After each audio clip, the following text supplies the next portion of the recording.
The men and women of law enforcement who defended the U.S. Capitol on January 6th are heroes.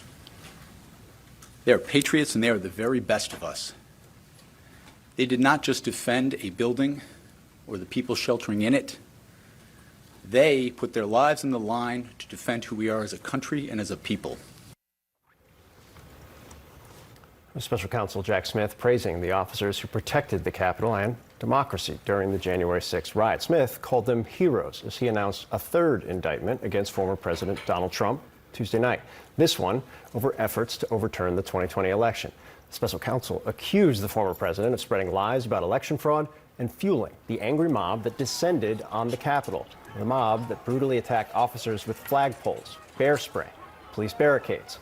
According to a government watchdog, Trump's supporters injured more than 100 officers during that attack, and one brave officer lost his life the very next day. Doctors say Officer Brian Sicknick suffered several strokes after hours of protecting the United States Capitol from the angry rioters vowing to overturn the 2020 election. Joining us now are the late officer's mother, Gladys, and his brother, Craig. Thank you very much for being here. Thank you for having us on. I want to start. I'm down in Washington normally. I've seen you guys at the January 6 hearings. You have had a very strong presence in D.C. and had a very big impact in Washington, D.C. This indictment was different, I think, than everything we've seen.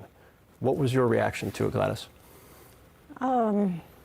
It made me feel good that something good came out of this, and I want to thank Jack Smith for doing what he did, and also the committee, the January 6th committee, for, if it wasn't for them, this all wouldn't have happened.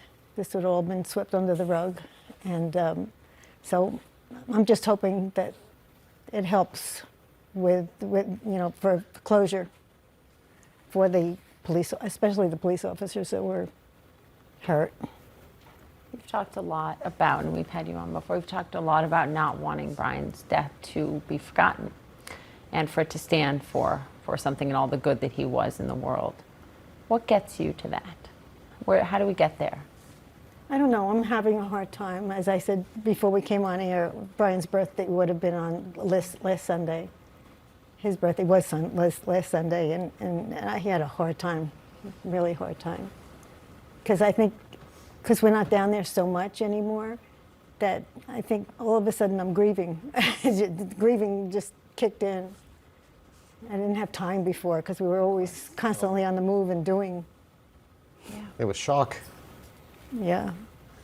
Craig, I think you guys are still in contact with a number of Brian's former colleagues. How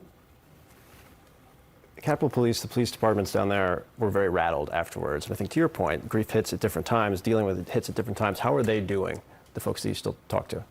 I can't speak for them per se, but like us, they've had, trying to figure out what happened, why it happened. Of course, it's a loss, and they lost many officers over a relatively short period of time.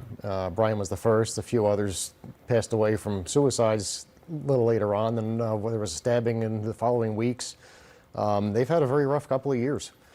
I said, as far as where they're going to go long term, I don't know. I know they have. We were at a graduation ceremony for a class a while back, so they've started actually getting people through there again. But it's tough for everybody involved. And that was supposed to be one of the safest police forces to work on in the country. Yeah, I was very happy when he became a police officer in Washington because it's a very safe place to be. Of course, you never could have imagined this. Mm-mm. What has the broader impact been on your family? I mean, you talk so importantly about how grief comes when it comes for people at different points over years.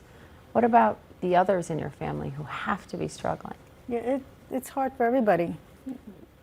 Yeah, they were close with him, and he was a lot younger, so he was, He was my little shadow. Yeah, Oh. it was. But he never had to yell at the kid, ever, never. Wow. So he was just as good as as handsome as he was. That's how good he was. Wow. As a parent, that's remarkable. Yeah. Well, that was the experimental model. And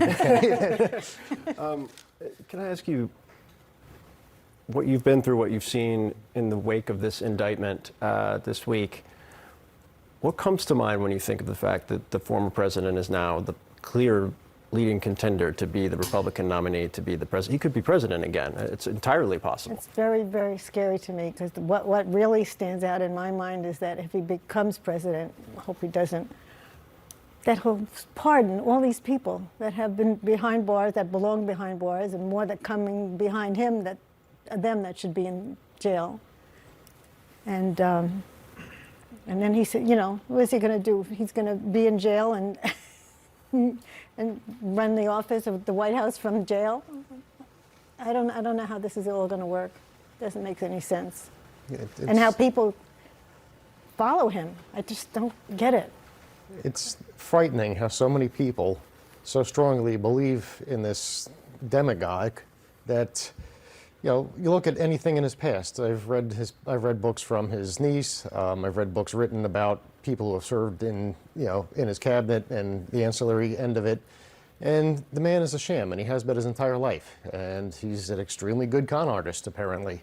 And he keeps the con going. He's had so many people convinced that he's something super special.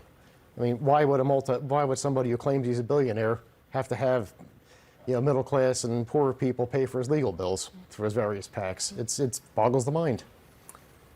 Well, we will continue to think about your brother, your beloved son, throughout this. And I'm sorry that you're going through so much grief right now. You're on our minds. We appreciate you being here. We appreciate it. Thank you.